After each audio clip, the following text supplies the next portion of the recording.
ยวในระดับชั้นสูงและปริญญาตรีในวันที่22สิงหาคม2015ผ่านมาที่วิทยาลัยสุขสวัสดิ์ได้มีพิธีมอบรับใบประกาศนียบัตรแขนงภาษาอังกฤษธุรกิจการเงินการบัญชีบริหารธุรกิจภาษาอังกฤษท่องเที่ยวและโรงแรมระดับชั้นสูงและปริญญาตรีหุ้นที่8ศกปี2014-2015โดยการเข้าร่วมของท่านคำพรไสสุมพู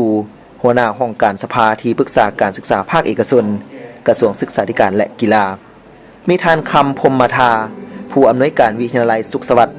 มีบรรดาครูอาจารย์พ่อแม่ผู้ปกครองนักศึกษาและแขกที่ถูกเชิญเข้าร่วมในพิธีท่านผู้อำนวยการวิทยาลัยสุขสวัสดิ์ได้ขึ้นผ่านบทสรุปในสุขปี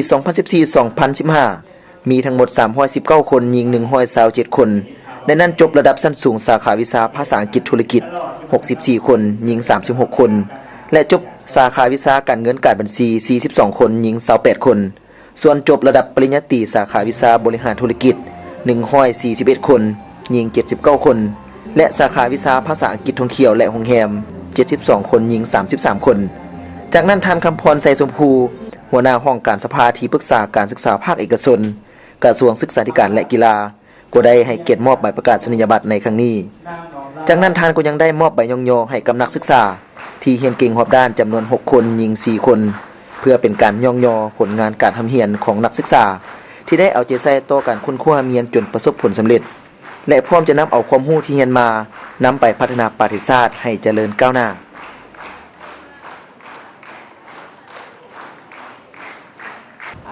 สำหรับความรู้เนาะที่ได้จากวิทยาลัยสุขสวัสดิ์ก็มีหลายอย่างเนาะทั้งเป็นทักษะและก็ความรู้พื้นฐานเกี่ยวกับการดำรงชีวิตหรือว่าการเฮ็ดเวียกต่างๆจะไปนำใช้ในว่าเวียกงานหรือว่าชีวิตประจำวันให้เกิดประโยชน์สูงสุดก็คือกับสังคมและก็คือต่อกับประเทศชาติเนาะอันดับแรกน้องก็ต้องขอบใจเนาะพ่อแม่และญาติพี่น้องพร้อมทั้งเอื้อยอ้ายที่ว่าให้ความช่วยเหลือทางด้านเป็นการทุ่มเททั้งกำลังใจทั้งแรงทุนแล้วก็หลายๆอย่างเนาะแล้วก็โรงเรียนสำหรับอาจารย์หรือว่าด้วยกันเรียนทางคณะเนาะที่ให้น้องได้เรียนในโรงเรียนแห่งนี้เนาะถือว่าเป็นโอกาสอันยิ่งใหญ่เลยแหละซึ่งว่าได้เรียนอยู่แขนงบริหารธุรกิจระดับปริญญาตรีเนาะรุ่นที่8ของศุกร์2014-2015ครับงามอ่อนคำมีไซเจ้าสำหรับมื้อนี้เนาะก็เป็นมื้อนึงที่ข้าพเจ้าได้ภาคภูมิใจที่ได้ศึกษาในสถาบันแห่งนี้เนาะว่ารวมเฉพาะก็คือทางสุขสวัสดิ์และขอบใจบรรดาทางครูอาจารย์ที่ได้ชี้สอนข้าพเจ้าในเรื่องนี้เนาะข้าพเจ้าก็รู้สึกมีความภาคภูมิใจหลายที่ได้ศึกษาอยู่วิทยาลัยสุขสวัสดิ์แห่งนี้เพราะว่าเป็นสถาบันที่ดีหลายสำหรับครับในงานมื้อนี้ที่ว่าจะจัดขึ้นในทำกลางบรรยากาศทั่วปวงชนลาวกำลังผ่อนขยายเสริมสร้างชีวพุทธ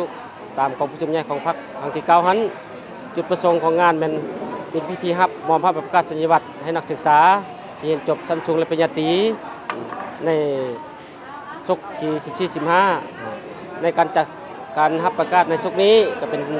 รุ่นที่8ของนักศึกษาที่เราได้จบมานั้นขออวยพรมายังนักศึกษาผู้ที่สำเร็จการศึกษาที่นี้จงประสบผลสำเร็จในที่การงานเป็นลูกที่ดีของพ่อแม่เป็นคนที่ดีของสังคมประกอบอาชีพของตัวเองเพื่อให้ประเทศชาติของเรามีความเจริญก้าวหน้าขึ้นไปเรื่อยๆเจ้าขอขอบใจเจ้า